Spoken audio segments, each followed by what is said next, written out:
Professional wrestling is the one true sport. Other sports have their share of intense, dramatic moments, but nothing can compare with professional wrestling.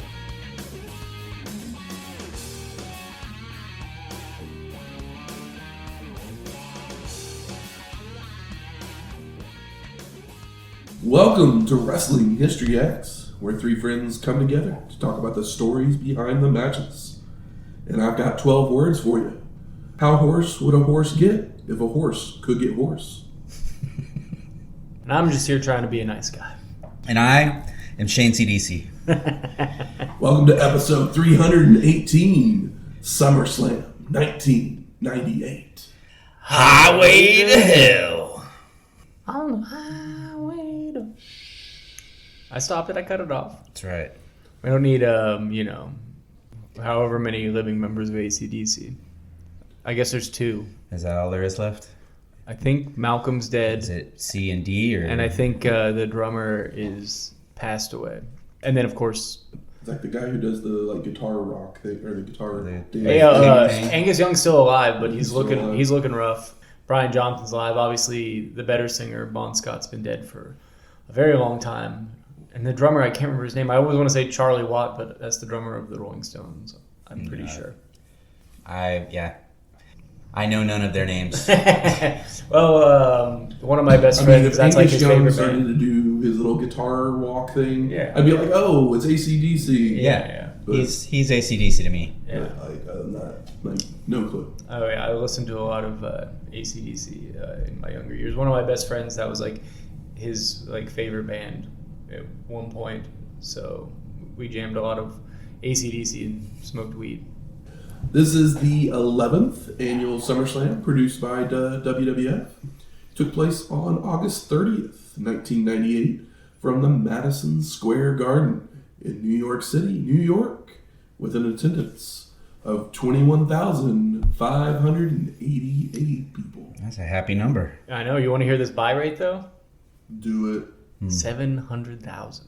It's because everybody went to the show. That's a huge buy rate. Is it a huge buy rate? I don't know. I think I don't know how the buy one of rates the work intermediate shows two something was 250, 350 or whatever. Yeah, okay. This is almost 1 million people. Yeah, It said 700,000 plus, so it's give or take, but it's probably not 700,000 in one. Yeah. But we are in New York. Yeah, we are. City, that is. So Shane, did you do what you do? I did. On this hot August night. Yeah, this hot August night, as we record here in not August, we are here in New York City for SummerSlam, Highway to Hell. SummerSlam 1998, Austin's first headlining SummerSlam. And yeah, I did what I do in the sense that I watched the show and I thought, what do I feel like from this show? And then I decided I needed some alcohol, so I figured the first thing I'm going to do is I'm just going to look up, see if there's a cocktail called Highway to Hell. And you know what? There is. That's what this is named? This is called the Highway to Hell. Well, there's a few different varieties of it, but this was the first one that popped up. But I can't imagine. I would totally expect a fireball type drink. Spicy. What was the thing before fire? Goldschlager or something? Yeah, hot damn. Yeah. Yeah, because you guys will be very interested to hear what's in this cocktail, as will I. So I found one after this, but I swayed away from it because it called for rum, Grand Marnier, and coffee liqueur. So I figured I'd spare Matt the coffee liqueur. There was another one that had gin and something else in it, but it just these aren't very that doesn't sound similar. very good. No, they're all totally different than each other. And then this was the first one that popped up, and it ended up tasting pretty damn good, but it wasn't what I expected a Highway to Hell to be. The Highway to Hell is a creamy and indulgent cocktail that combines the rich flavors of Bailey's Irish Cream with the boldness of whiskey, complemented by the sweetness of chocolate milk. The inclusion of a touch of cream enhances the luxurious texture, making it a dessert-like beverage that's both warming and comforting. Served in a highball glass, this creative concoction is likely to appeal to those who enjoy a sweet cocktail with a kick of whiskey, evoking the rebellious spirit its name suggests. Its flavors are sure to take your taste buds on a wild ride, reminiscent of an adventurous night out or a rock and roll fantasy. Who It's... Who wrote that copy? I don't get any of those things out of this. Yeah, it's warming from the whiskey. I got that. It's smooth from the chocolate milk and the Baileys.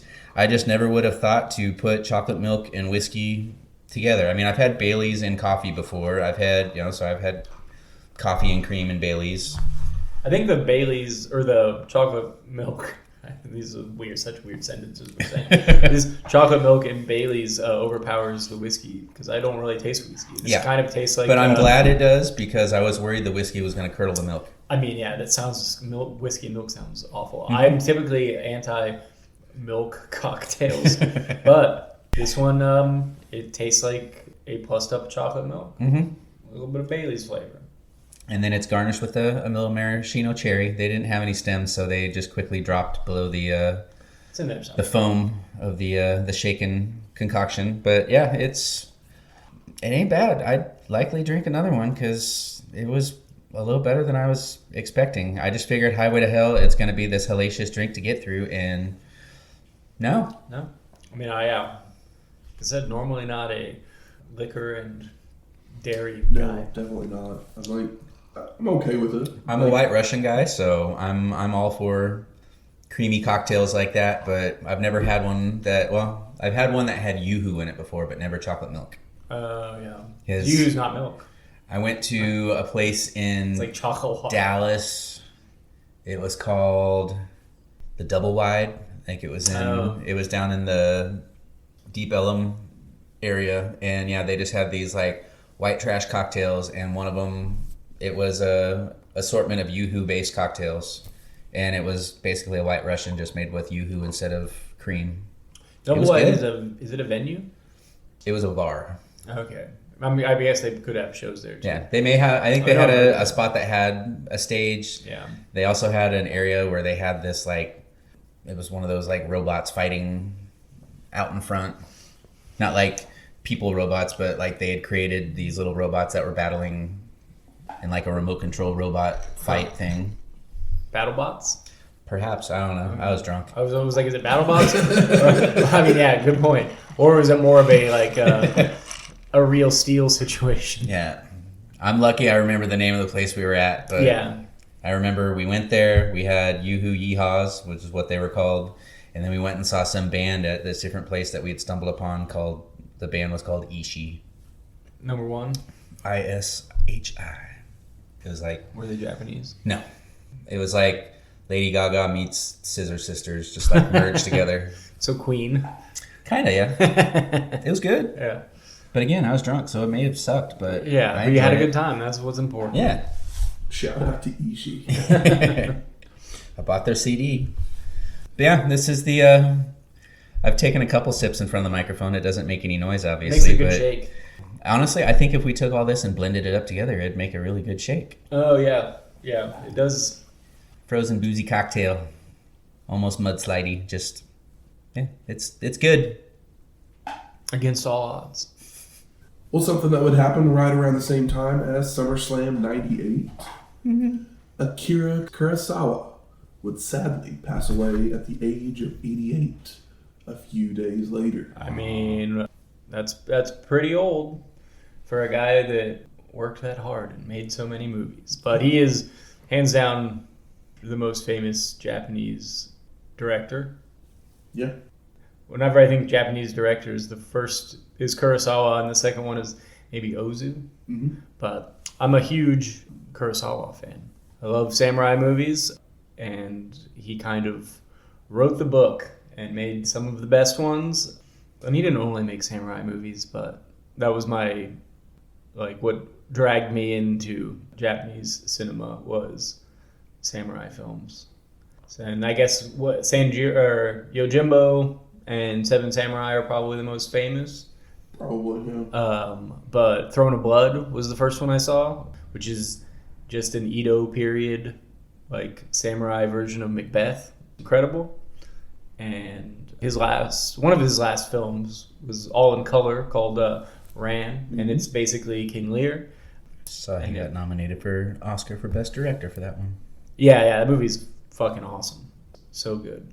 Like, I got to look through the list of the names here because I may be one of those people that haven't really seen any of his stuff. I know the name, but Yeah. Obviously, Akira Kurosawa inspired. Thank you.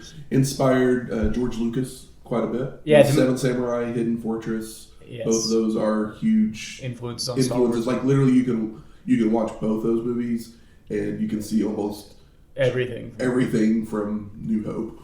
Yeah, like Hidden Fortress is basically. I mean, New Hope is basically Hidden Fortress. Yeah.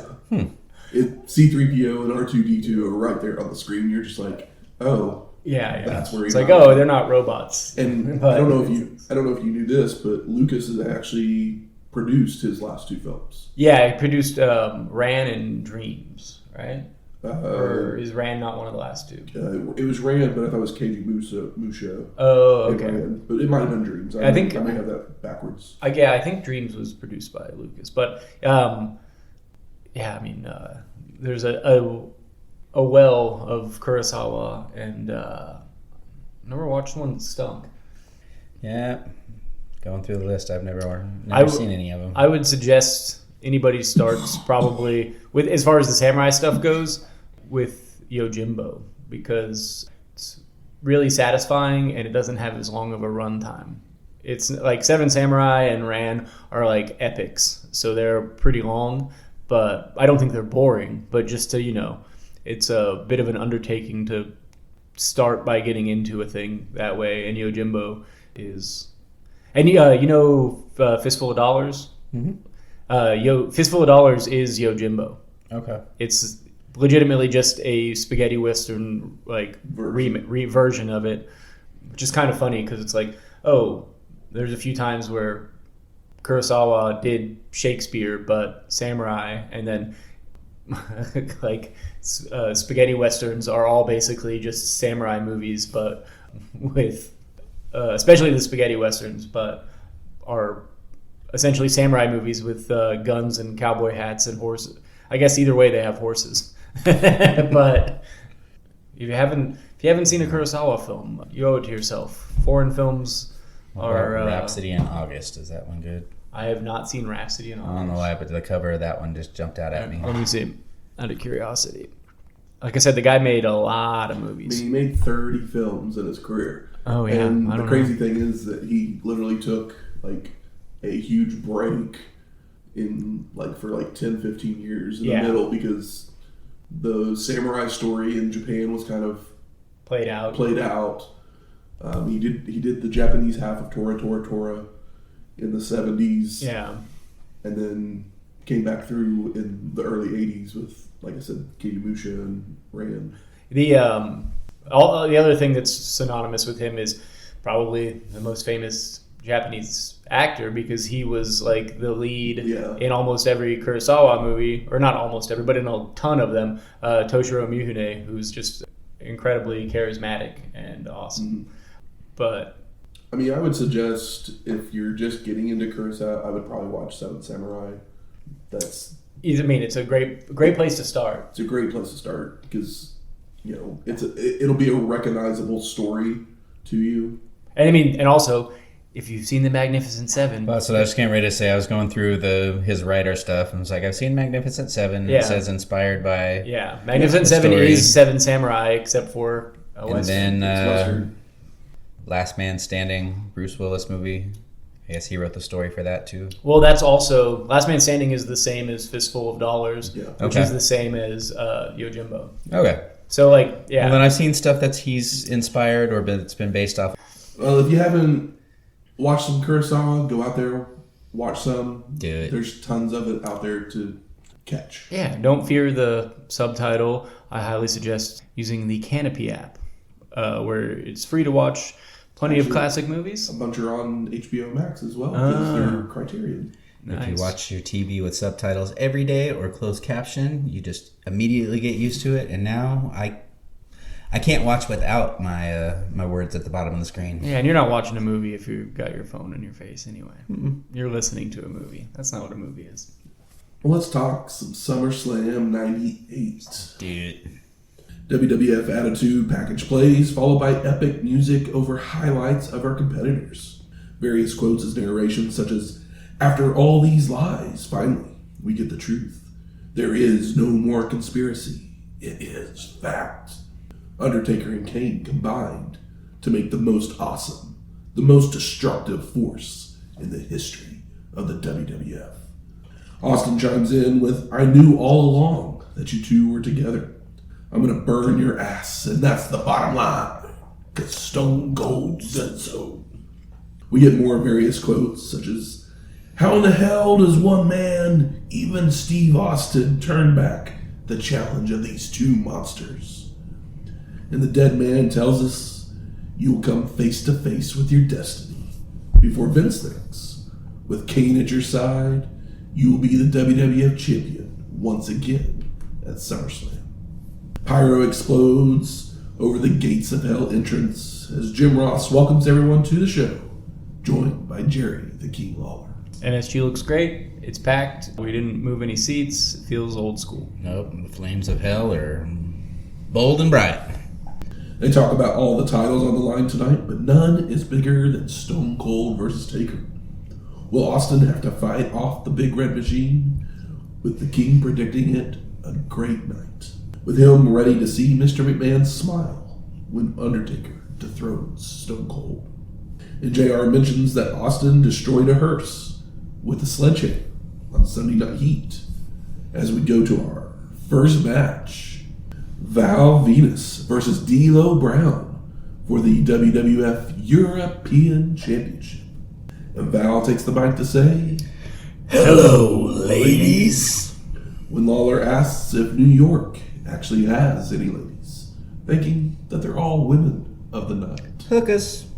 I thought New York got cleaned up around 98. Or do they have to wait for 9/11 for that to happen? That I can't remember. We didn't live there. Venis continues that he has arrived in the Big Apple. He came, he saw, and he came again. Oh, gross. Followed by D'Lo making his way out, with the ring announcer announcing he's from Helsinki, Finland. When Ross would say Brown supposedly resided in Portugal last week. It's a fun joke. I'm here for it. The King claims that D'Lo represents all of Europe, but JR is concerned that he's reinforced the chest protector. It's all bejeweled. Bling, bling. Yeah, he was in New York, went to the jewelry district. Adam Sandler much? Yeah, he pointed him in the right direction. Yeah. So they lock up and tumble into a corner, followed by a clean break, and they slap hands before competitors trade strikes. But Brown's chest protector absorbs Venus's forearms. D'Lo responds with an avalanche attack and a corner splash. Tries for a second one, only for Val to avoid and nail a Russian leg sweep, a drop toe hold, and a drop kick that sends Brown out to the floor to regroup. I mean, the classics always work. It's like 3-move combo, nice and crispy. That's what I like to see. Venis slingshots D'Lo back into the ring, followed by the two running the ropes, countering each other's attacks. When Val would catch Brown off the ropes with a spine buster for a 2 count. Edge is then shown hanging out in the garden as we get more traded strikes, until D'Lo counters a sleeper attempt into a back suplex. But he runs into a boot in a corner, allowing Venis to deliver an exploder suplex, only to then run into a clothesline. And Brown continues with a scoop slam and a leg drop for a near fall, before hitting a leg lariat for a 2 count. And Val fires back with right hands and tries for a slam, but his back won't allow it. So D'Lo capitalizes with strikes and a second rope elbow drop for a near fall. You have to strengthen up that back if you're going to be a porn star there, Val. That's why it's weak. He was in New York City. Brown goes for a vertical suplex, only to be blocked, but not quite reversed, as Venus's back is still bothersome. So D'Lo with a double leg takedown and locks on a cloverleaf. But he releases the hold to climb to the top for a diving senton, which Val moves and dives. I know. I was just keep the hold on, buddy. What's the hurry? Venis again fires up with knees, elbows, and a back body drop, followed by flying off the top, only for D'Lo to catch him with a sky high for the pin, and no, Val kicks out. ducked clotheslines and a DDT by Brown for a 2 count, before going to the top. But Venis meets him there where they fight, until Val is knocked back to the mat. Teioh then flies off of Venis, catching him for a power slam that gets a near fall, followed by looking to head up top, only to be interrupted. So they fight on the apron, with Val delivering a hot shot to Brown. And Venis continues his climb when Teioh would grab his boot to block. So Val drops down to nail a butterfly suplex, a body slam, and the money shot. But Brown gets his knees up. Some bitch. Teioh then drops Venis with a powerbomb, before lifting him up for a Liger bomb, and heading up top to deliver the lowdown, only for Val to avoid again. And the two competitors trade strikes on their knees, but there's not really anything behind those right hands. Yeah, they're winded. These guys have been full of energy. They know where they are, and they haven't been here before, and they're rising to the occasion. No dick joke intended. Venis gains the advantage after a clothesline once they're back to their feet, before ripping the chest protector off of his opponent, hitting another power slam, followed by putting the garment on himself and heading up top for a money shot, when the ref would grab his boot to stop him, causing the big Valboski to get crotched. Tucked up. Beal can use it, Val can use it. Exactly. What are we talking about? Venis recovers enough for an atomic drop and a clothesline to Teioh, heads towards a corner, only for the ref to get in his way again. So he just shoves Jimmy Corderas down. He was asking for it. Mm-hmm. Brown's back to his feet and he retrieves his chest protector as the ref calls for the bell and the disqualification. The fans boo, and they should. Yep. I know this is a new feud because Choppy Pee-Pee happened earlier this week and ended earlier this week, but we're still at a pay-per-view. Let one of these guys win, and if you don't want to put the belt on Val, just have a different match. Have a time limit. Something. Yeah. Because both these guys look great here. Yeah. And Val didn't lose anything. But, I mean, I get it, but it just, I don't like to see this kind of stuff on pay-per-views on a regular basis. But I loved that the match felt like a wrestling match. Even though they didn't really do any holds, it still somehow felt... Old school might not be the right way of saying it, but it felt like a competitive wrestling match. Yes. It did not feel as WWF as it did JCP or good WCW. Yeah, see, it took me back to that period of time when Johnny B. Bad and Val Venis, DDP were kickstarting several of the WCW shows where they came out there and just, they had fun. Yeah, because like we're at that same time period, you'd get your Pillman and like Austin singles runs and stuff, but those guys were still more wrestlers where they would put on holds and whatnot. Yep. So it's a really good analog. Good on you, Shane.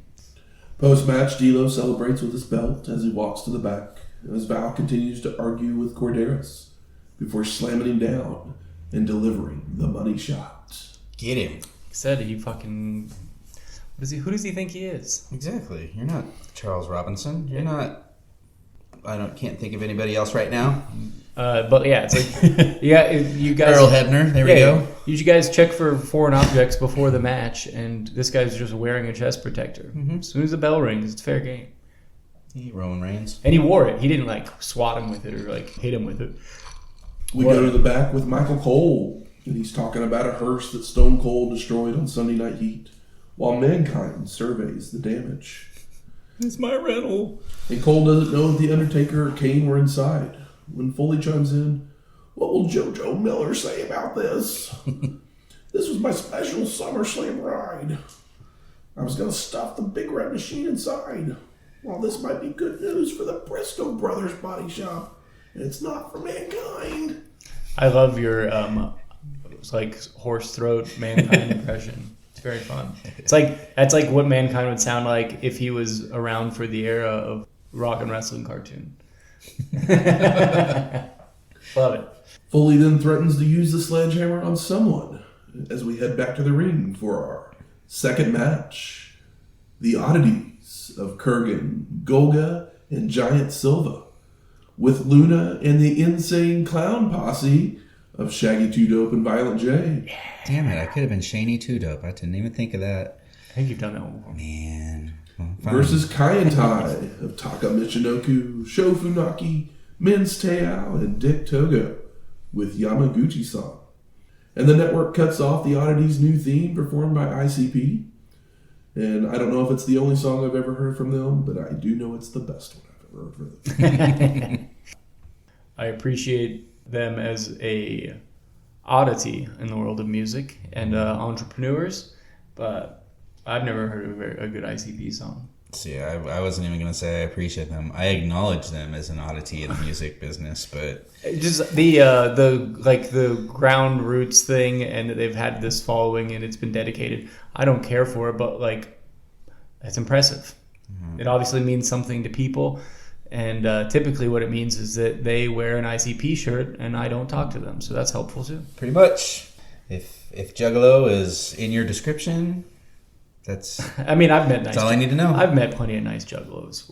We're just being. Honestly, I don't know if I've ever met a Juggalo. I assume that one of the guys that used to work for me back in the day at Quiznos, he looked like he could have been a Juggalo, and that's just because he looked like one of these guys without makeup on. I mean, if you they typically purchase the merch. So if you see a Hatchet Man, you know where they stand. So Golga and Taka start us off with Michinoku ramming his opponent's head into a corner, but it's ineffective, as Golga shows everyone by smacking his own head against the turnbuckle, followed by headbutting all of Kaientai. Golga then heads out to the floor to steal Yamaguchi-san's shoe as he argues with the ref on the apron, letting everyone take a deep whiff before filling it with water and throwing it back at Yamaguchi-san as he enters the ring. Oh, that's a real head scratcher for me, brother. Mm-hmm. Kurrgan and Sho make their way in with the big man mocking Funaki's size by getting on his knees to fight, followed by using his power advantage to slam Sho. Just be thankful you guys almost got Bailey's in a shoe. I'm not doing no shoey, brother. And the rest of Kaientai jump in, only for Kurrgan to fend them off with a big boot and a back body drop, before chasing Yamaguchi-san around the ring, catching him by the leg on the apron, leading to a tug-of-war between the two groups. And Giant Silva then tags in, sending Kaientai running at first, but they gang up on the Giant Man. But he just throws them aside, placing them all in a corner for a rump splash. And the Oddities all jump in to whip their opponents into each other, sending them out to the floor to regroup, only for Taka to be gorilla pressed out onto them by Silva. And Golga returns with a power slam and elbow drop of Dick, goes for a running splash, but Funaki and Teioh jump in to hit stereo drop kicks and slam their opponent down. And each member of Kaientai then hit a flying splash, followed by running elbow drops and running drop kicks to keep up the attack, only for Golga to answer back with a quadruple clothesline to everyone. And all of Kaientai go for standing splashes, with Golga avoiding each one, before rolling to the corner for the hot tag. Or is it? Kurrgan cleans house with forearms, big boot, and a side slam. Goes for a choke slam on Sho, but the rest of Kaientai team up to prevent it, which brings in Giant Silva to join the melee. And both of the big men have a pair of Kaientai in their grasp, when Yamaguchi-san jumps in the ring, only for Luna to do the same, slamming the manager down and allowing Kurrgan and Silva to deliver stereo double choke slams, with Golga making the cover on all four of Kaientai for the pin and the win. Yeah, this happened. I will say that I appreciate that Kurrgan is having a good time. Mm-hmm. He seems to be enjoying himself and really embracing his like clown shorts and tie-dye shirts and stuff.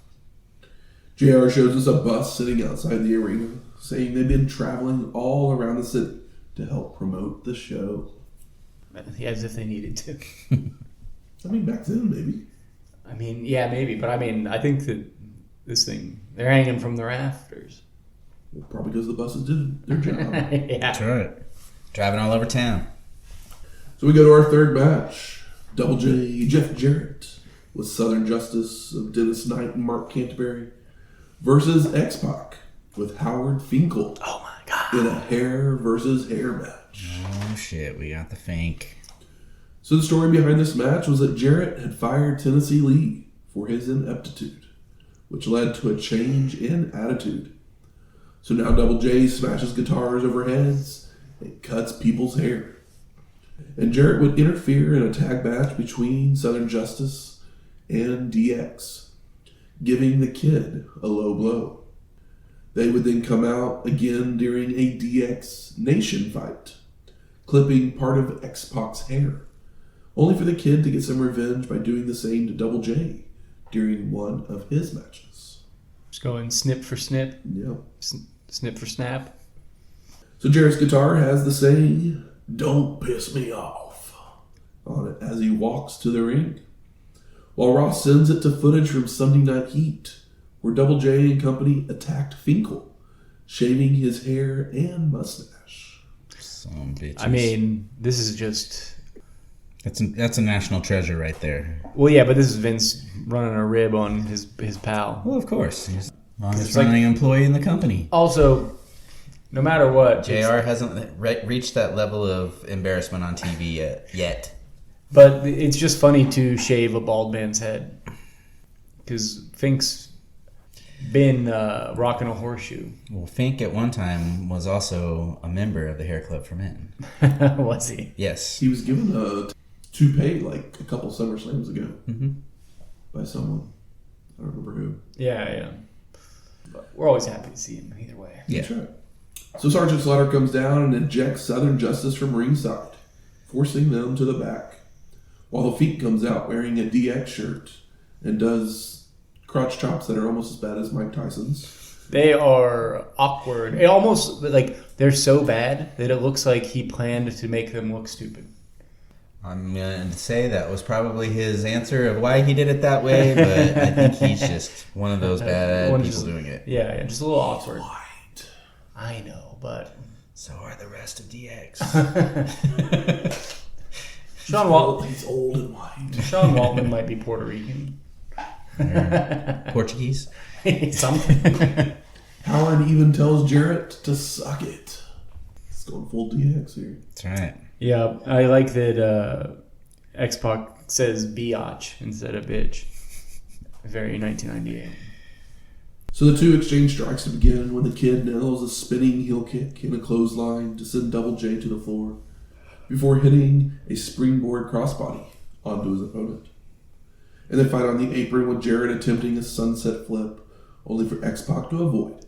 So Double J fires back with a pair of drop kicks that sends the Kid outside. And Jarrett falls out to crotch X-Pac on the ring post. Posted. Continuing the punishment with a turnbuckle smash, hard whips, power slam, and a corner clothesline back inside. Double J charges into a back elbow, allowing the Kid to answer back with a tornado DDT and a series of strikes in a corner, before the two trade sleeper holds, which Jarrett escapes by dumping X-Pac on the ropes. And the Kid fights back with elbows to knock Double J away, coming off the turnbuckle with another crossbody, only for Jarrett to move in time, followed by avoiding a spinning heel kick as well, leading to Double J applying the figure four. The X-Pac makes the ropes for the break. And Jarrett pulls the Kid away and looks to reapply, only for X-Pac to kick Double J into a corner before hitting a back suplex, leaving both men down on the mat. And back to their feet, X-Pac with a roundhouse kick and a Bronco Buster, but then charges into a back elbow, allowing Jarrett to fly off the top with a crossbody, only for the Kid to use the momentum to end up on top for a 2 count. Double J goes for a Hurricanrana, but X-Pac counters it into a powerbomb, followed by Double J avoiding a charging Kid into a corner, leading to the two going through a sequence of roll-ups, all for near falls. And X-Pac goes for another Bronco Buster, only for Jarrett to get his boot up, so the Fiend climbs to the apron to argue with the ref, allowing Double J to deck Howard, only to turn right into an X-Factor for the pin. And no, Jarrett kicks out. And the Fink on the apron like that's all off camera, where it's like, oh, yeah, come on, guys, this is SummerSlam, a rare production miss for WWF. Southern Justice has made their way back to ringside, where Cantebury distracts the ref, while Knight wields the guitar. But the Kid ducks and hotshots Dennis, grabbing the guitar to smash over the head of Double J for the pin and the win. Post-match, the New Age Outlaws run out to chase off Southern Justice, before Draws and the Headbangers come out as well to prevent Jarrett from escaping. They were other victims of being head shaved by Jarrett. Jarrett, yeah. Even though they all basically have bald heads. Yeah. Okay, so I'm like, I was trying to picture all of them. They place him in a chair while X-Pac grabs the clippers. The shears don't work on the wet hair, so the Kid switches to scissors, all while Double J is yelling at the ref about the guitar shot, only for Mike Chioda to say he didn't see it. And they're throwing his hair into the air, placing it on everyone's bald heads, which Method Man enjoys from the crowd, until Southern Justice finally pulls Jarrett to safety with an incomplete haircut. Dun, dun, dun. I mean, it's a well-worked match. WWF is hot as hell at the moment, and the guys coming out to the ring know, and they are doing their best to perform. It helps when you've got a crowd that is completely involved in... It's like if they were into Val and D'Lo, they were even more into Jarrett and X-Pac, and we're only at the second match, but when a crowd is pumped, you get better performances. Yep. How dare you forget about the odds? Yeah, Sorry. This is match number 3. Sorry. That one, yeah. That was John Cena to me. Couldn't see it. So we go to the MSG Theater, where Doc Hendricks is standing in front of the Lion's Den. It's a rounded chain link fence where Doc thinks someone will be injured inside later this evening. Yeah, it just looks like an MMA ring. And we go to Michael Cole, who's with The Rock, where he shows a clip from Sunday Night Heat in which Rocky hit Triple H in the back of the knee with the Intercontinental Championship, possibly injuring the challenger. And Cole asks, "What are your thoughts?" With Rocky answering he's thinking about slapping the yellow off of Michael's teeth, followed by guaranteeing he'll beat that one-legged jabroni as he can't even climb a ladder, before sending it back to the jabronis at ringside.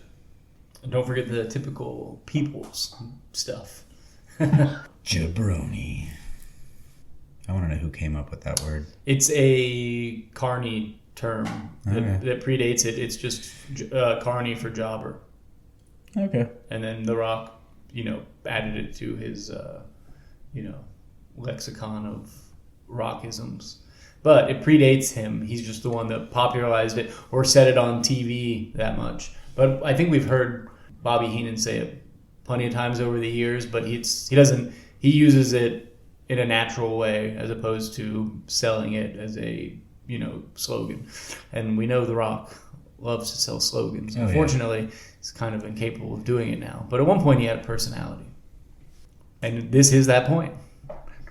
So we go to our fourth match. Marvelous Marc Mero and Jacqueline versus Sable and a mystery partner in a mixed tag match. Who could it be now? So we see footage of the past few weeks on Raw where Jackie attacked Sable with the bikini contest trophy and from the crowd. And Sable arrives alone. So Lawler offers his services, saying he's not Elmo, but she can tickle him anytime. Jesus. Yep, nasty little bastard. So this was the time of Tickle Me Elmo too, I guess. All right. Yeah. But she didn't choose the king, only to introduce her real partner. You think you know me? What? It's Edge, who comes in from the crowd to join the match. And he's undefeated. Duh. It's like if you guys are going to be having him chill in the crowd, like... You want to know what his record is? 3-0? 1-0.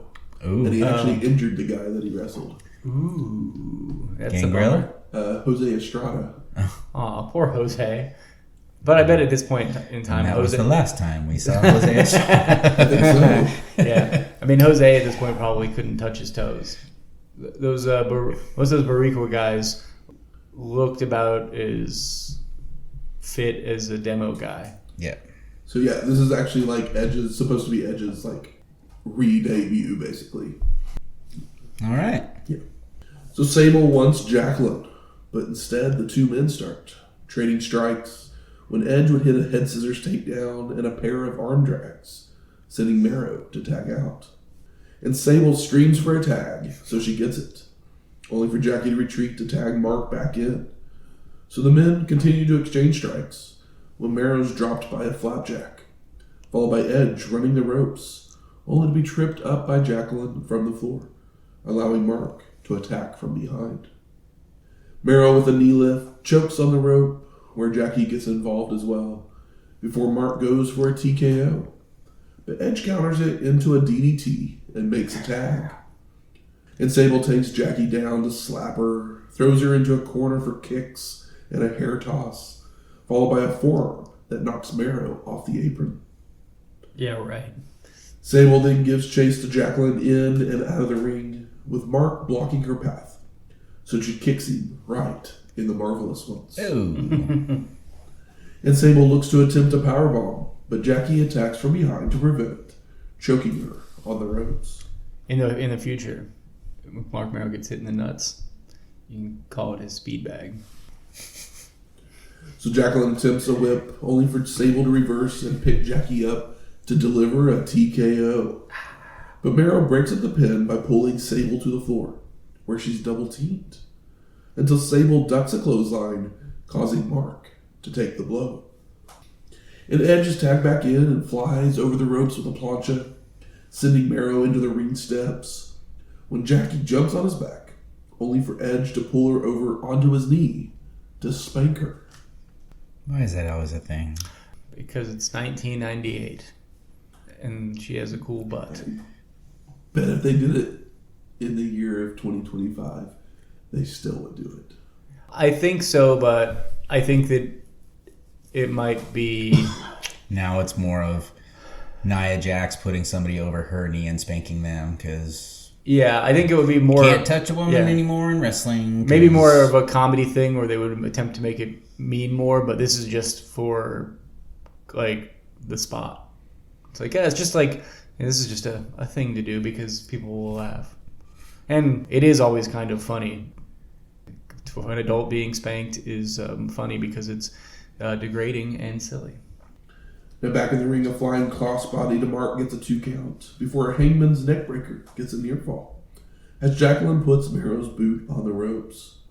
So Edge drags her to the apron when Mark tries to attack from behind, only for his opponent to move in time, causing Jackie to take the blow and allowing Edge to roll up Mero for a 2 count.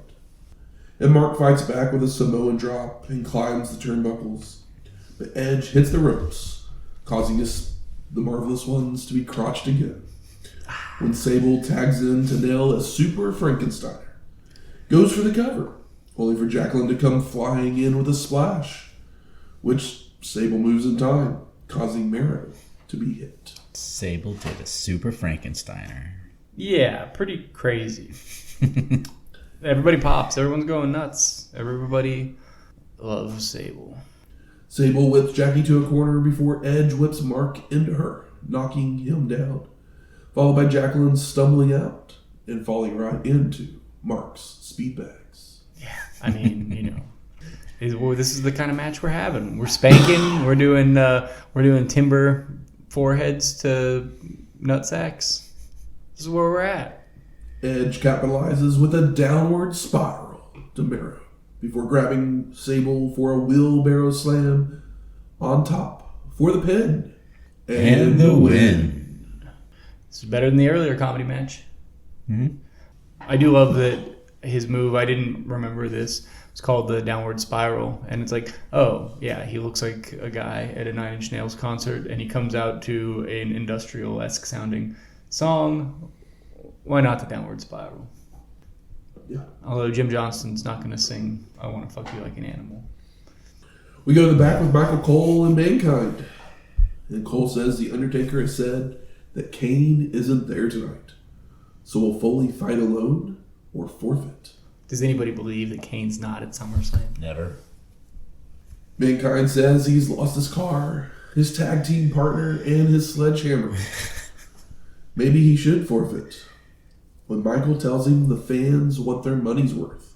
So Foley sarcastically suggests that Cole teams with him. Or he could go play in traffic. I don't know why that's so funny.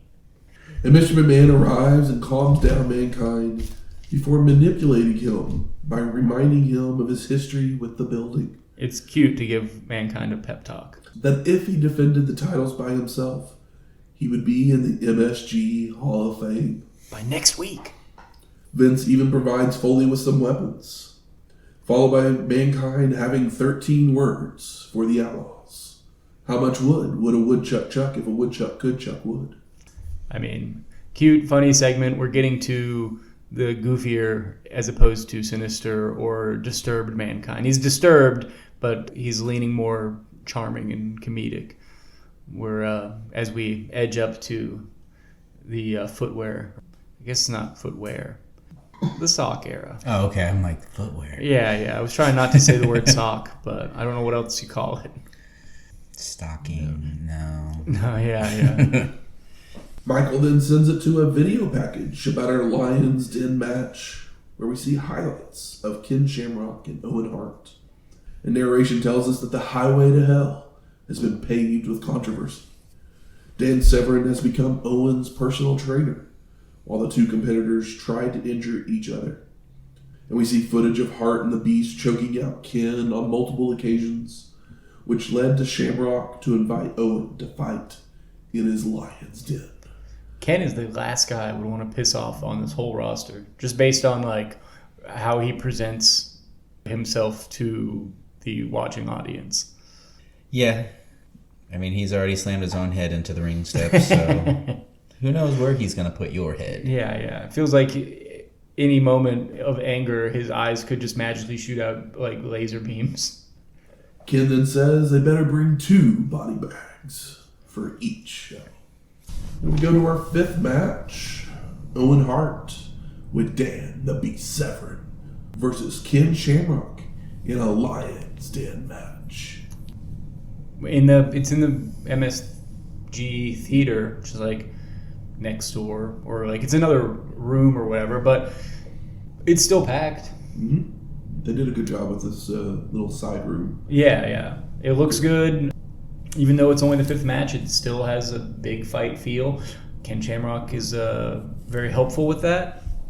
The ring looks legit. It doesn't look like something they threw together. Yeah. It looks great. And I'm obviously excited because we expected that Hart Dungeon match to be ass, and we all came away being like, damn, that was fun. Yep. So as the door is locked by a chain, the two competitors begin to ram each other into the cage, trading holds and strikes until Ken rips Hart's shirt to choke and snap-air him with it. Shamrock springboards off the wall for a forearm and a power slam. So sick. Only for Owen to answer back by running Ken into several support beams, an enziguri, and a hot shot into the cage, followed by a backbreaker. Hart goes for a pile driver, but Shamrock reverses it into a back body drop, only for Owen to come back with a wheel kick and a sharpshooter attempt, which Ken blocks by kicking Hart away. Owen with some European uppercuts before going for a hurricanrana, but Shamrock counters into a powerbomb, a clothesline, and a springboard back elbow. And they've got they're doing all of this in like a 8 by 8 foot. I guess it's a circle, so it's not, but it's a very small area. Yeah, it's very so tiny. It feels more dangerous and more like intense. A tanning booth. Yeah. But they're doing these big moves, in a tiny living room. Yeah, because when originally I saw the setup for it, I was thinking it was similar to that. I don't remember if that's what they were calling them, a Lions Den match or whatever that they were doing in NXT. They had what you're thinking of is a bigger ring setup. Is it? Okay. It just reminded me of that with the circular. Oh yeah, like the kind of. And then it had the little track up top. And, yeah. I forgot about that, didn't I? King goes for another springboard, only to be caught for a power slam this time, allowing Hart to take control with a belly-to-belly suplex and locking on the sharpshooter, forcing Shamrock to crawl his way to and up the wall to break the hold. It's so good. He just grabs the chain link fence and just pulls himself up to release the hold. It's so simple, but so genius, and we haven't seen it before. Nope. Ken fires up to nail a tornado DDT and strikes, including a spinning heel kick, followed by whipping Owen into the cage, where he stumbles back towards Shamrock for a suplex. But Hart floats over and shoves Ken into the wall. Owen then applies a guillotine choke, only for Shamrock to walk up the cage and flip out of it, taking Hart down to lock on the ankle lock for the submission and the win as Severn leaves in disgust. That was fucking awesome. It was so fun, and then that second leap off of the cage. It's like Ken just turning his back to him and just jumping, like parkouring off of the cage is just, it wouldn't, like, if anybody else did that, it wouldn't be as cool as Ken Shamrock doing it, because he's legitimately just a pinball of energy. Yep. Makes it believable. Michael Cole is with Stone Cold Steve Austin with his new customized Smoking Skull title belt. And Cole says the Undertaker has declared he is there alone tonight, only for Austin to say it may or may not be true. You're all I've got tonight? But he doesn't care.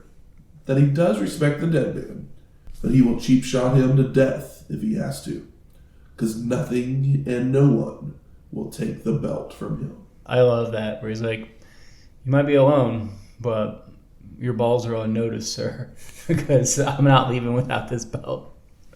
So we go to our sixth match, Mankind versus the New Age Outlaws. A Road Dogg Jesse James, Badass Billy Gunn, in a Falls Count Anywhere match for the WWF Tag Team Championships. And it's a handicap match. The champion came out first. Foreshadowing. While the challengers arrive with a dumpster, saying they will kick ass old school style. Like from earlier in the year? Yeah. Yeah. I mean, is it old school to bring a dumpster to the ring? Who can tell? When they rolled that dumpster down, my first thought is like, there's somebody in that fucking dumpster. Yep. Kane's in that dumpster. Terry Funk is back again. That was Chainsaw. Yeah, that was my first thought, was that Funk was in it, but we'll see how it plays out. Foley greets them with a half pan to their heads, followed by a chair duel with Badass, until Road Dogg steals away Mankind's chair, allowing the Outlaws to double team their opponent, using cookie sheets to Foley's head. And DX might be over, but we're getting Foley chants, and it warms my heart, and I'm sure it warmed his as well. Yep. James continues the punishment with a metal bowl from the floor, but Mankind fights back by backdropping Gunn out to the floor, before a cookie sheet assisted running knee to Road Dogg. It's like, oh, we've got a mixing bowl and a cookie sheet and a hotel pan. It's like, are we gonna feed anybody? Can I get a muffin tray, please? Yeah. Foley keeps at the attack with a swinging neckbreaker to Badass for a 2 count on the floor, followed by going for a cactus elbow, only for James to stop him with a clothesline from inside the ring. Gunn then blocks Mankind from delivering a vertical suplex to his partner before a double-team Russian leg sweep into the dumpster. Now back inside the ring, Road Dogg sets up a table in a corner, only for it to backfire when Foley reverses a hip toss into one of his own to send Badass through the table, followed by a clothesline to James. And Mankind sets up for a bulldog, but the Outlaws counter into a back suplex neckbreaker combo before setting up a chair table to powerbomb their opponent through, but it only gets a 2 count. The Outlaws then hit a spike piledriver onto the title belt for the pin and the win. And new! Post-match, Road Dogg tells them to cut their music so he can reintroduce the Outlaws as champions with the crowd chanting along. And Gunn starts yelling at Foley, reminding him and everyone else to never say they can beat the Outlaws. So they're going to put him in the garbage where he belongs. Boo. And the Outlaws place Mankind inside the dumpster and close the lid before going back into the ring to celebrate their win. All of a sudden, Kane emerges from within the dumpster with a sledgehammer, slamming it down onto Foley's body, which also sends the Outlaws scurrying away. And the Big Red Machine gets out of the dumpster, closes the lid, and wheels it to the back. And the way he did the chainsaw, or not the chainsaw, I got funk on the brain. The sledgehammer, since he's in the dumpster, and it's a smaller dumpster, but still pretty large, he just stabs it down onto Mick Foley, and it looks pretty gross, but you can't see it because obviously he didn't hit Mick Foley in there. That would have been terrible. Do you think anybody in the nosebleeds could see Kane in the bottom of the dumpster? I'm sure he was covered up. It's just funny that it's like, oh, he was in there the whole time. Chris Warren then walks out of the entranceway to begin a live rendition of the DX theme. And the rest of the band follows where they end up in the ring to play the song. Ooh, and like his voice sounds fine because everyone's cutting promos, but the mixing of the music is horrendous. There's like no bass, and the guitar sounds like thin as hell. It's very bizarre. But at least they didn't do America the Beautiful or whatever it was. Oh, yeah. But I think it's like they're all going wireless, and it's like the guys that run sound for WWE are probably not the guys that run sound for arena concerts. At least not 1998. Or maybe Today, they were, perhaps. but yeah, but like these guys all have like wireless kits, and like the drummer's in the ring, but we don't see, like, so he's already in there, but we don't see it. It was interesting to say the least. You think you could tell them what to do? No. No, you can't. So we go to our 7th match. Triple H with Chyna versus The Rock with Mark Henry in a ladder match for the WWF Intercontinental Championship. And Hunter joins the band in yelling D-Generation X before lifting Chris onto his shoulders. How great would it have been if somebody looked at him and gave a thumbs down. Just drops him back. And once the song's over, the band kicks over the drums, followed by Rocky arriving to pose atop the ladder as the ring's being cleared, where Mark flicks his tongue at Chyna. So he must have liked that kiss that he gave her last week on Raw. Felt a little something, huh? I mean, you know. I mean, she is the 9th wonder of the world, so... He's the strongest man in the world. Yeah. Imagine the child it would make. Maybe it got some of that sexual chocolate flowing. I mean, that was my first thought with last week. Wow. So and then now it's like, oh, a kiss from Chyna takes you to Mae Young, huh? Gotcha. One of these things is not like the other. So the belt's placed high above the ring while the two competitors yell at each other before trading strikes, when Triple H would hit a clothesline and mounted punches, followed by catching The Rock telegraphing a move for a facebuster. Hunter charges in with another clothesline, only for Rocky to catch him for his finisher, but Triple H blocks, leading to the two trading strikes once again. You know who I noticed in the front row? Long hair ECW guy. You like the fan? Yeah, like the okay. fan. Yeah, like the one with the dark hair. He's got dark long hair. I'm sure I've seen him. They're always but... like in this. They're like every show. We see him all the time. I'm sure I've seen him, but yeah. I guess he's in Philly, so it makes sense. Yeah. Or wait, no, we're in New York. We're in New York, but it's not a far. It's like an hour and a half or whatever. He's a diehard. Take the train. Hunter whips Rock to the ropes and kicks him low, setting up for his finisher, only for Rocky to reverse into a back body drop that sends Triple H out to the floor. And The Rock heads down the entranceway to grab the ladder, but Hunter meets him there to ram Rocky into guardrails. Now back inside the ring, more exchange strikes, including a leaping knee from Triple H, who then goes for the ladder, only for The Rock to come from behind, knocking Hunter headfirst into the steel and into a railing. and Rocky carries the ladder to the apron, but Triple H is recovered to attack, only to be whipped into the steel and bouncing back into a clothesline. Rock gets the ladder set up and he begins to climb, but Hunter stops him with a flying axe handle, only for the apparatus to fall on top of Triple H. The ladder is then used as a weapon by Hunter, smashing Rocky across the chest several times, followed by trying to make the climb. But The Rock pulls him off, causing Triple H to land awkwardly on his leg, re-injuring his knee. Oh, no. Rocky then pounces on the injury, using the ladder, a chair, and the barricade to do damage to the leg, even wrapping the knee around the ring post. He was on the inside of the ring. Rocky props the ladder between the railing and the ring steps before dropping Hunter knee first onto it, followed by making his way back into the ring to make the climb, only for Triple H to crawl his way inside to knock The Rock off the ladder. And Hunter tosses Rocky to the floor, grabs the steel to set against a barricade, before attempting to smash Rock's face on it, but it's blocked with Triple H being taken down and catapulted into the ladder. We're getting to a point where the rubber is going to have to meet the road because we're getting "Let's Go Rocky" chants followed by "Rocky sucks" chants. When you've got charisma like that, people come around. Or the state of American politics proves it. Hunter starts crawling his way down the entranceway, with Rocky giving chase with a steel in hand, only for Triple H to kick his opponent, forcing him to drop the ladder, followed by running The Rock into a guardrail and hitting a clothesline, before attempting a pedigree onto the ladder, but Rocky counters it into a back body drop onto the apparatus.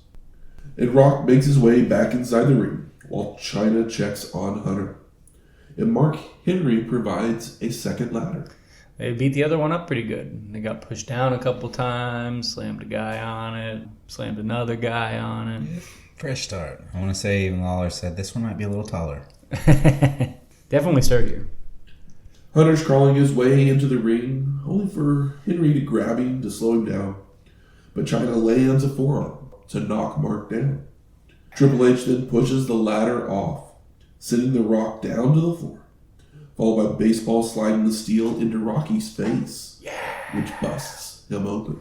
I mean, it looks great because it's like, oh, the people's face, yo. Well, he's gonna slide out to the side. It's like, oh no, he slid into the ladder, but the ladder really got him right there in the forehead. Hunter continues the punishment by ramming The Rock head first into the ring post. Posted. Before trying to climb the ladder, but Rocky rushes back in to topple the apparatus. The Rock with right hands sets the original ladder on top of the ropes in a corner and goes to whip Triple H, only to be reversed, but Rocky reverses back into a DDT to leave both men out on the mat momentarily.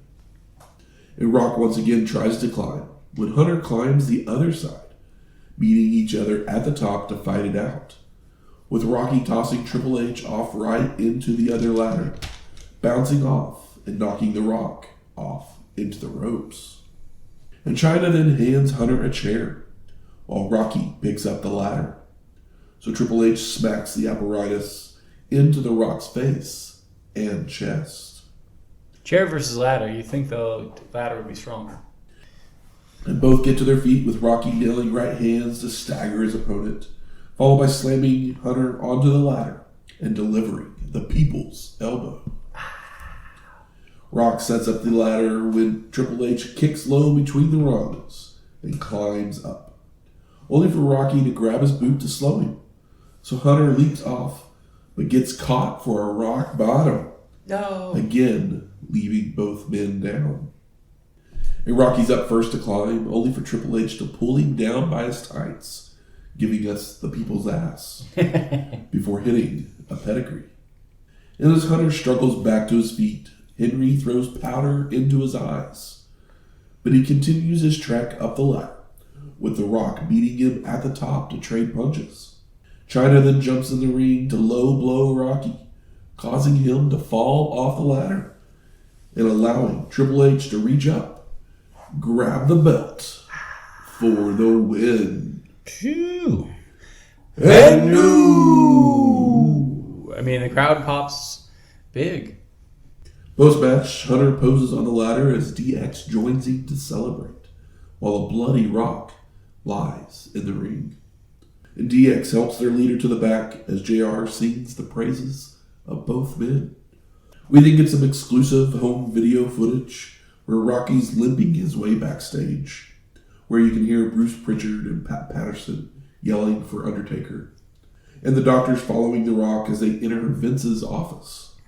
But he tells him to get the hell out before turning to the camera to admit that he lost, but he's the only People's Champ, and that in due time, payback is a bitch. I do love that.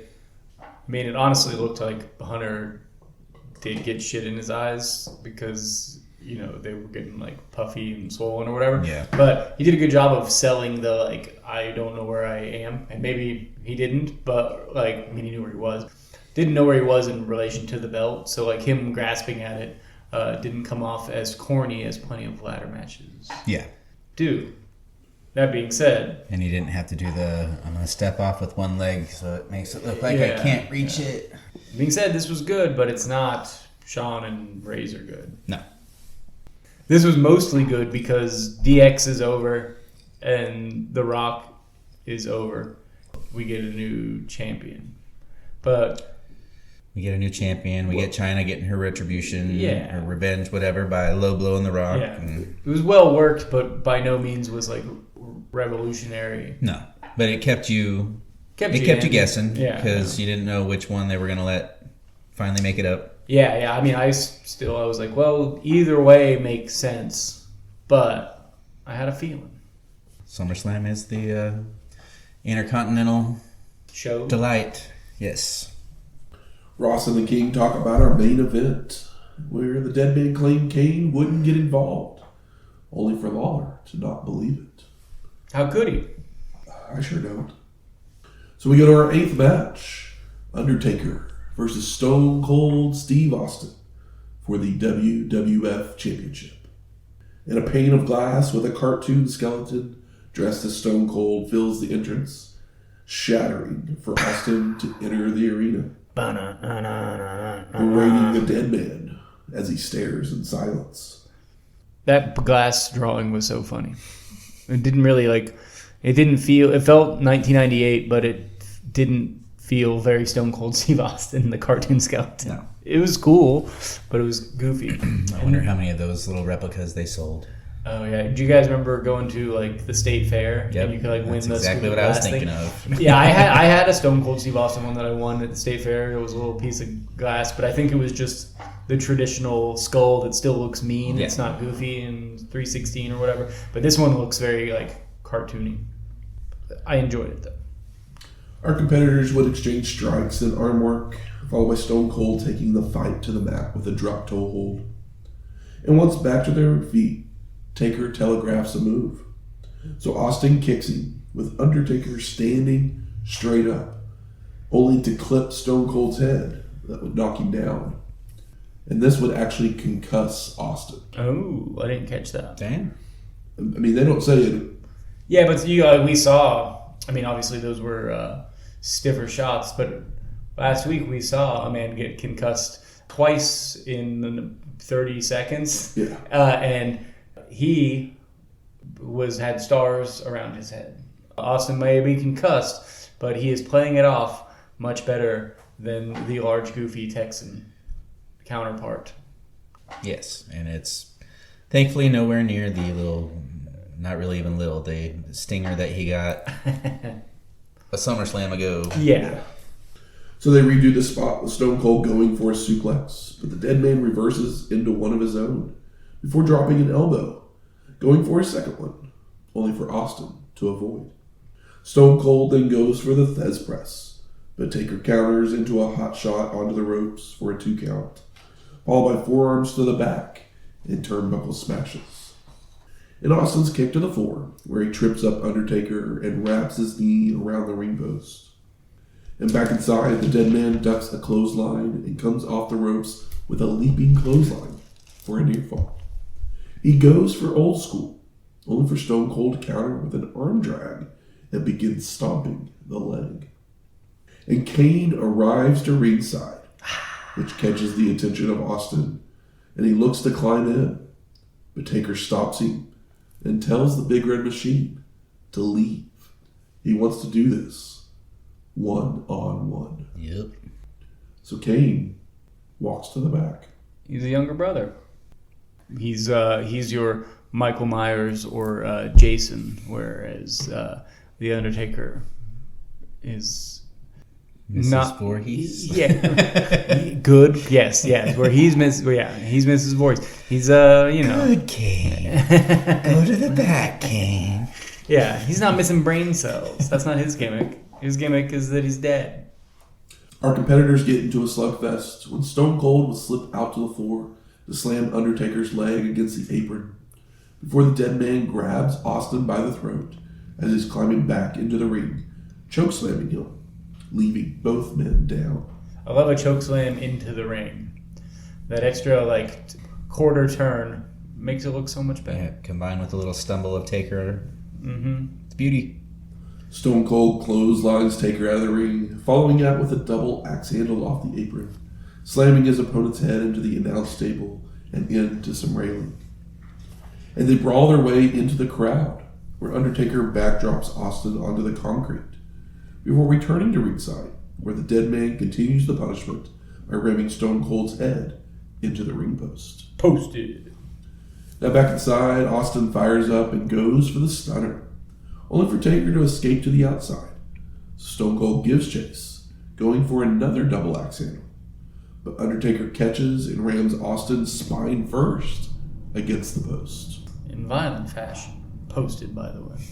They return to the ring, where the dead man keeps up the attack with boots. Stone Cold again fires up with strides, only for Taker to sidestep and toss Austin over the ropes. Nasty.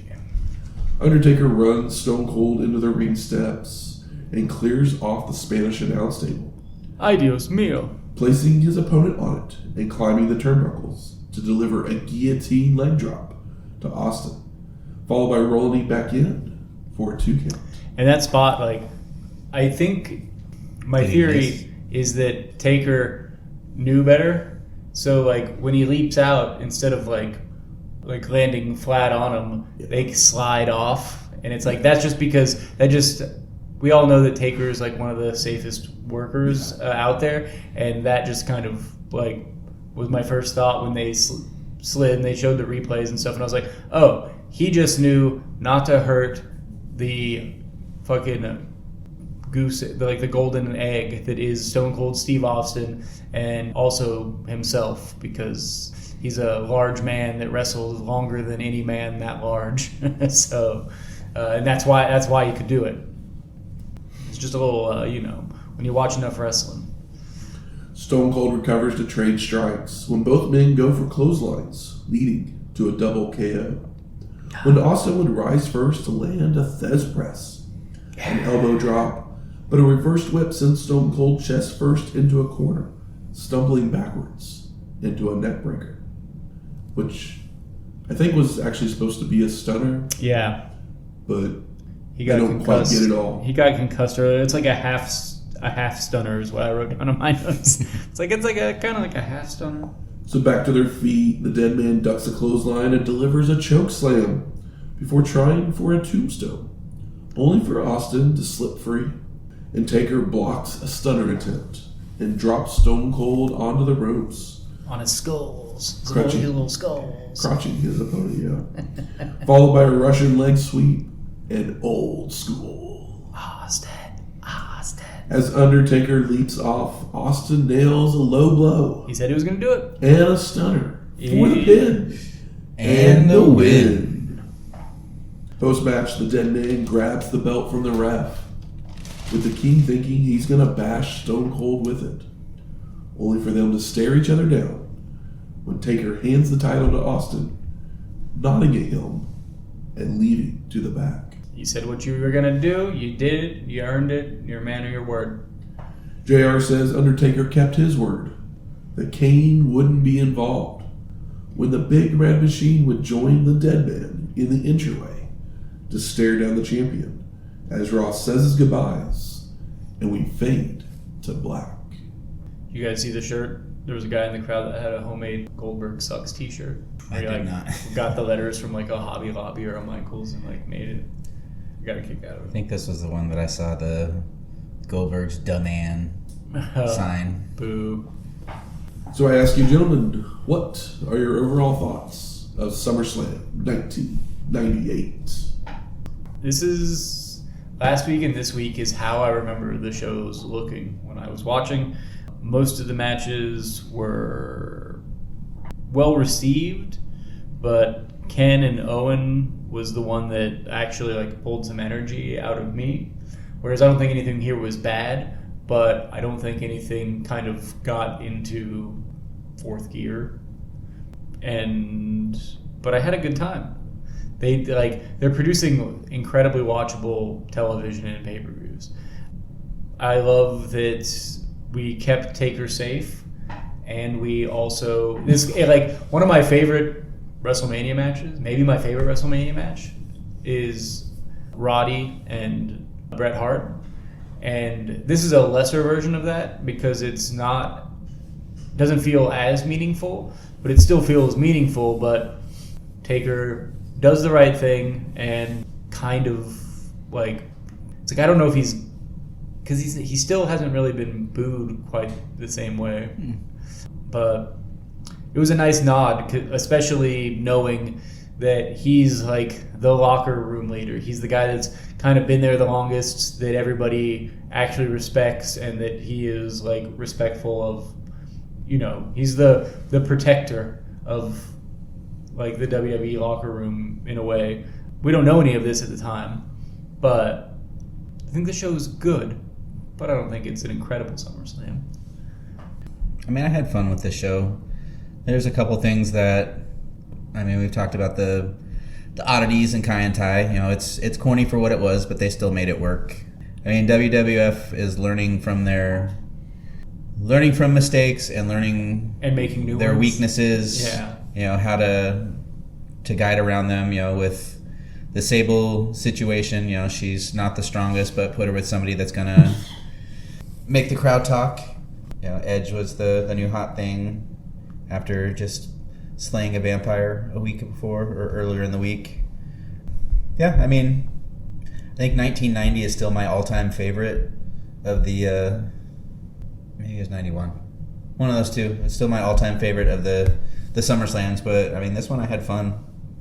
Again, it wasn't much like Raw. It wasn't a hard watch. It kept you entertained all the way through, and then learning that Stone Cold got concussed at the start of the match and still had a banger of a match with Taker, it just made me like him even more. This is an almost perfect show for me. Really? Yeah. That's cool. It's probably my favorite SummerSlam, if not maybe top two. Wow. I didn't go back and look. Yeah, I didn't. By any means. I always think back to Brett versus Mr. Perfect in that SummerSlam. I think that was because that was my first SummerSlam pay-per-view. Yeah. It was perfect. But yeah, I have no issues. I'm fine with the oddities. It's the one joke match on the show, and like I said last week, they provide a little bit of levity. The small things that there are that would have made it that much better is I don't love the finish of our opening match. Yeah. That's weak. Obviously, once I found out about the concussion, it paints the main event in a little bit of a different light because there were some mistakes, obviously, but once you know that there's a concussion, it's oh, well then he did all that with a concussion. So, like I said, paints it in a little bit different light. Yep. I agree that Rock and Triple H isn't as good as Shawn and Razor.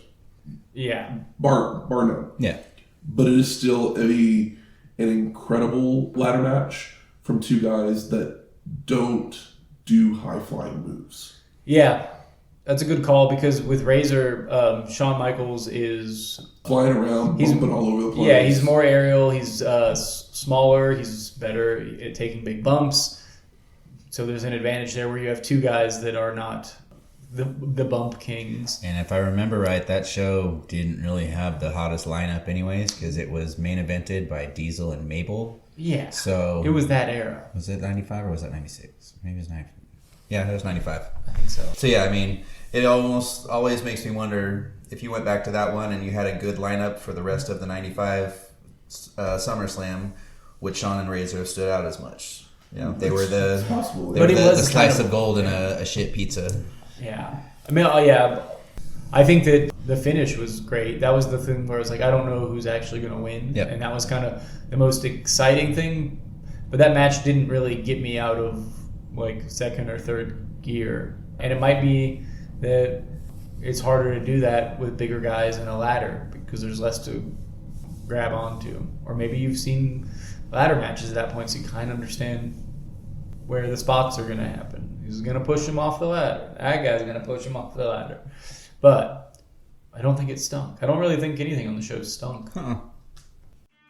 Good. Where's the smart marks at? All right, fuck you. I think it's time we smark it up. So what are some of the best moments of the show? Ken Shamrock leaping off of, pushing off on the side of the cage. All the springboard stuff in the Lions Den match was kind of like fucking awesome. That's super inventive. Yeah. Like it's a basic move when you think about it, but you would never think to jump off of a cage. And the thing is like if Owen did it, it wouldn't have been as cool. It's just, and it's no diss on Owen. It's just that Ken Shamrock is the guy that would do that, and it's one of those things like he wouldn't even think about doing it. It's like he's just a ball of violent energy. Oh, yeah. So it's like, oh, this is just second nature for him, which is what makes that match and the stuff him and Owen have been doing together awesome because Owen gets it and he can be in the right place at the right time, and Ken can just let his freak flag fly. Mankind's little promo. I mean, it may have been more fun just because we got to hear it in Matt's voice, but it was very fun. Yeah, his the highlight of the show we just recorded for me. Briscoe Brothers Body Shop. Sable Rana. Yeah. I guess that's the Franken Sable. The Franken Sable. Yeah. What else do we got on here? I got 13 words for you. There you go. I mean, anytime Foley showed up on screen was great. Yep. Yeah, he's done a really good job of like just evolving slowly, but he's not doing it all at once, and it's still holding true to himself. He's just like branching out in a different direction that doesn't feel unnatural, which is why he's kind of just one of the best. I mean, even though he sucked at his DX chops, it was fun to see a different side of Howard Finkel. Yeah, absolutely. I mean, I laughed just because I knew we all know the score. They just wanted to see Fink do something silly and then laugh about it and give him a hard time for it. And he was the kind of guy that could do that stuff, and he had no problem being the butt of the joke and then just being ribbed for fucking decades by his coworkers. And Fink's the Mick Foley of the Office. Double J getting his hair shaved here starts his evolution basically into probably my favorite part of him in WWF. Okay. Up until he ends up leaving. I loved his reaction and the way he took the head shaving. He didn't care about the fact they were cutting his hair. He just knew he was outnumbered, but he never stopped talking shit, and he just kept saying like, "Fucking." He was telling the truth, and to the ref over and over again. He was pissed, but he was like, "This is what it is. What am I gonna do here?" But like, he still, shot off from the mouth, and that made me like him a little more. And I like Jeff Jarrett, but I just thought that was a really great character moment that not a lot of people would think to do. Obviously, in the main event, you have both men. They both promised something, and they kept both those promises came true. Mm-hmm. Undertaker was going to keep Kane from interfering. Stone Cold said he was going to cheap shot if he had to. Yep. And both things happened. And and that's kind of the story of the match, and that's kind of the biggest takeaway from the match. I think the match is good, but like the mindset and the like integrity of both of the characters is the true memorable thing in this match, and what makes this match great. And the Taker, it's like, all right, we both told each other straight to our face what we were gonna do. We both did it, and I want that fucking belt, and fuck you, but man to man, I respect you. Yep. How about most disappointing? I mean, I mentioned it earlier, but the finish to the first match was weak.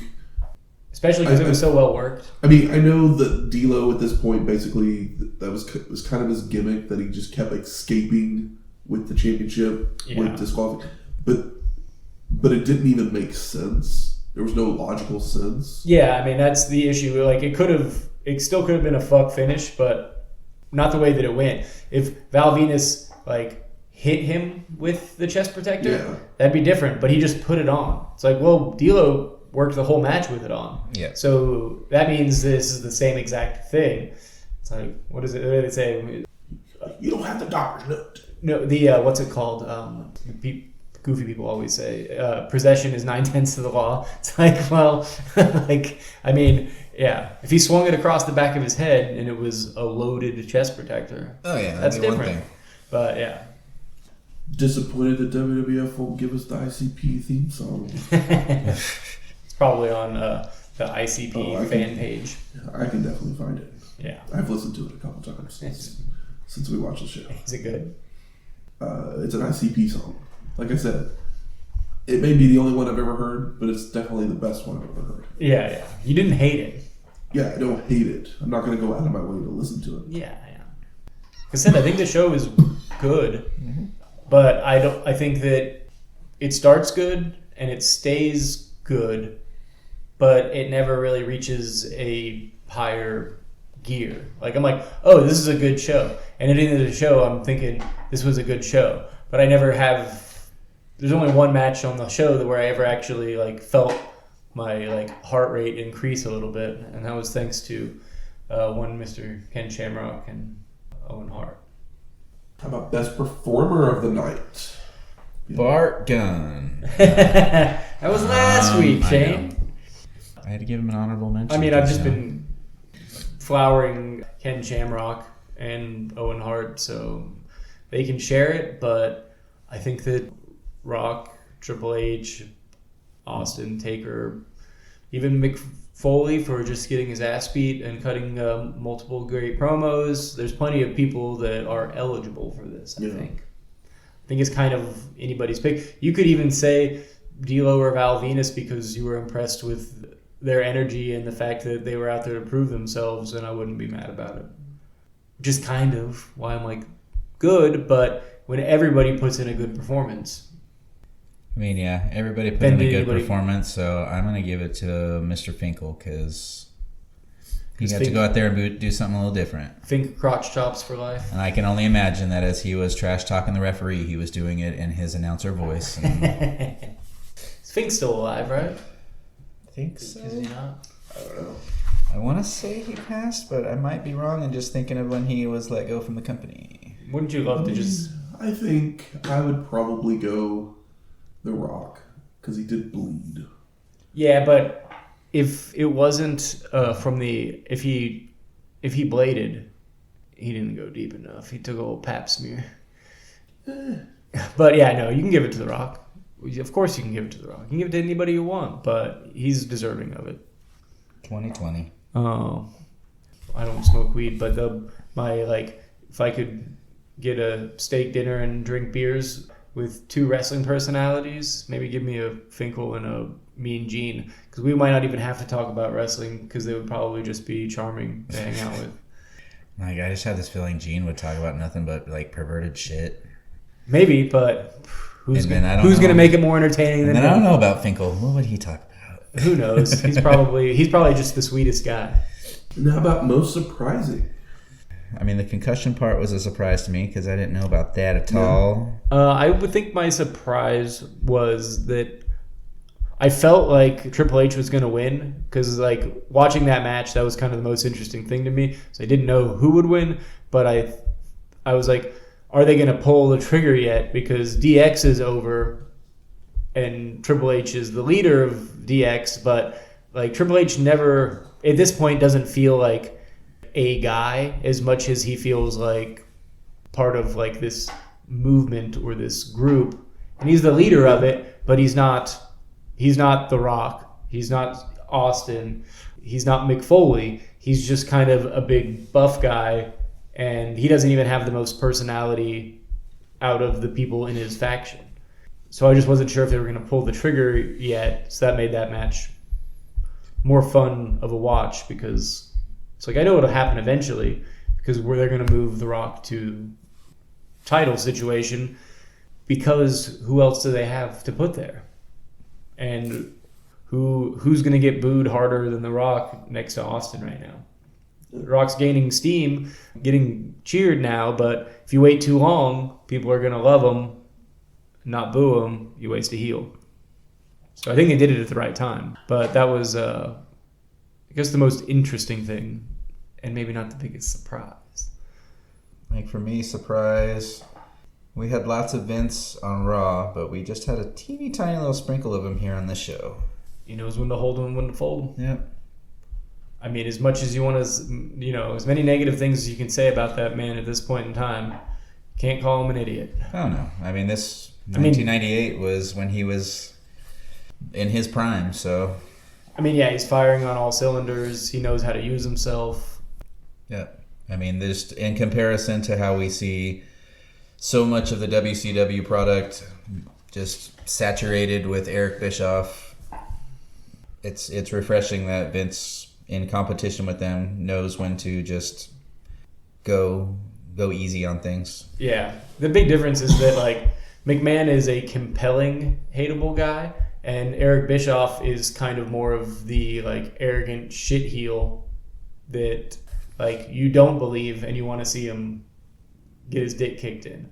Whereas with McMahon, actually feels like he has authority. And Eric Bischoff feels like a kid with a cop badge on, which is also hateable, and it works in wrestling. And that's kind of the more traditional role, but that's why everybody remembers Vince McMahon as one of the greatest heels in all of wrestling. Come on, guys. The biggest surprise was Edge. Had no clue. I thought I knew him. I mean, he's been just showing up. He's been showing up, but like there was nothing saying, "Oh, he's going to be Sable's partner." No, that's true. I thought maybe it was going to be Gangrel, but it made more sense that it was Steven Regal Edge. or William Regal or whoever. Yeah. Making their way to the ring. It's trivia time. Uh-oh. This week, the category is pay-per-feud. We're back, and it's time to play the feud. Let's have it. Sean. I'm going to give you some matches from a show. I'm going to start with 5 points. It goes down in points for each match that I give you. You just have to name the show. From 1995. Yes, sir. So the first match is Axel Rotten versus JT Smith. Shit blood. That's not the name of the show, but it could be. Because it's ECW. Shout out my boy JT. I assume it's ECW. You can go right on to the next one as far as I'm concerned. All right, for 4 points, Bill Alfonso versus Todd Gordon with Beulah McGillicuddy as a special guest referee. I remember that feud. Todd Gordon. Just ground and pounding old little Billy. But I don't remember the show. Lots of people remember that. Yeah. Dude, yeah. Everyone wants to see him get that stupid whistle slammed down his throat. What show did it happen at? I don't fucking... Can't remember. There's so many names to all the shows. It's not like a WWF where it's like, oh, well, there's at least always these core 4. Yes. Or same with the WCW, there's at least a core show thing. There's a couple on ECW, but sometimes they even skip a year. Next. All right. I'm trying to think of show titles just to put one out there. For 3 points. All right. Mikey Whipwreck versus Steve Austin for the ECW World Heavyweight Championship. Shit.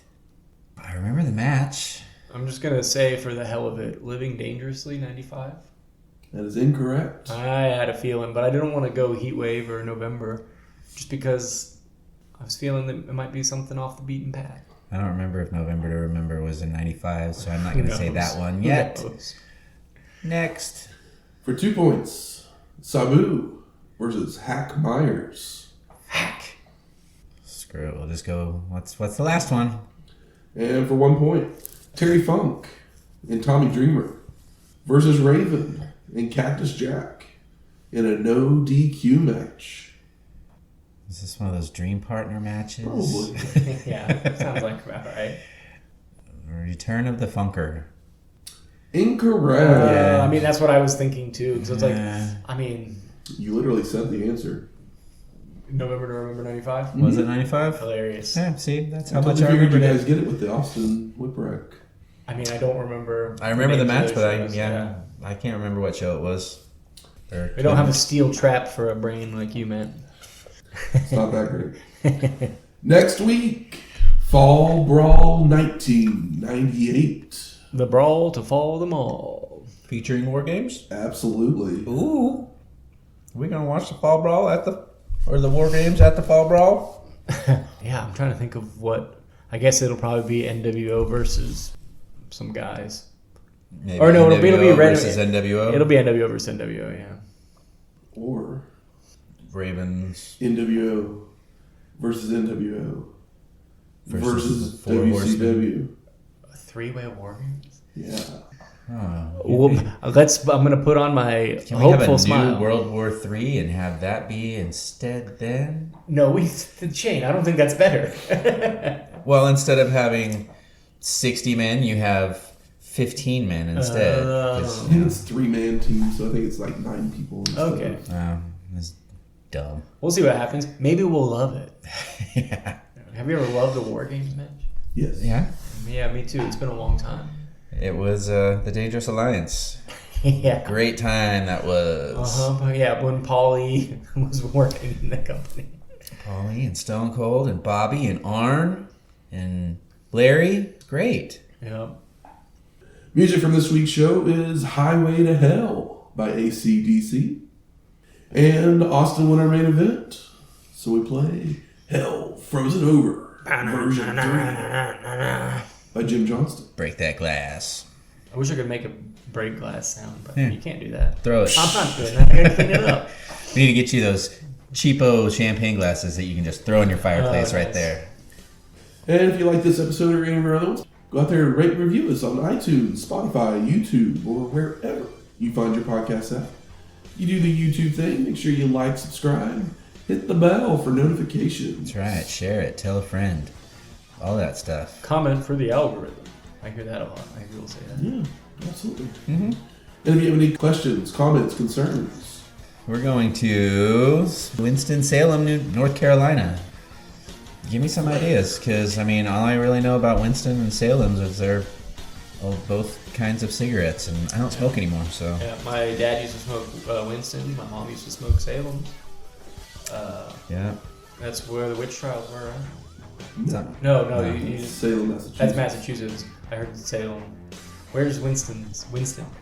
North Carolina. North Carolina. It's part of the triangle in North Carolina. Go on, rise up. Alright, so we'll bring Doritos. Is that where Doritos are? Oh, they're triangles. Okay, cool. There's 3 major cities in North Carolina that are real close to each other. Durham, Winston-Salem, and wherever Wake Forest is, I can't think. That's the 3 schools. Okay. Makes a triangle in North Carolina. But yeah, give me some ideas for North Carolina, and give us a shout out on the old Twitter, on the, like, send us an email, something. Talk to us. You can do any of those things on our email at wrestlinghistoryx@gmail.com or find us on X at WrestlingHistoX. Wrestling HISTO. X. We'll talk to you next week. Laters.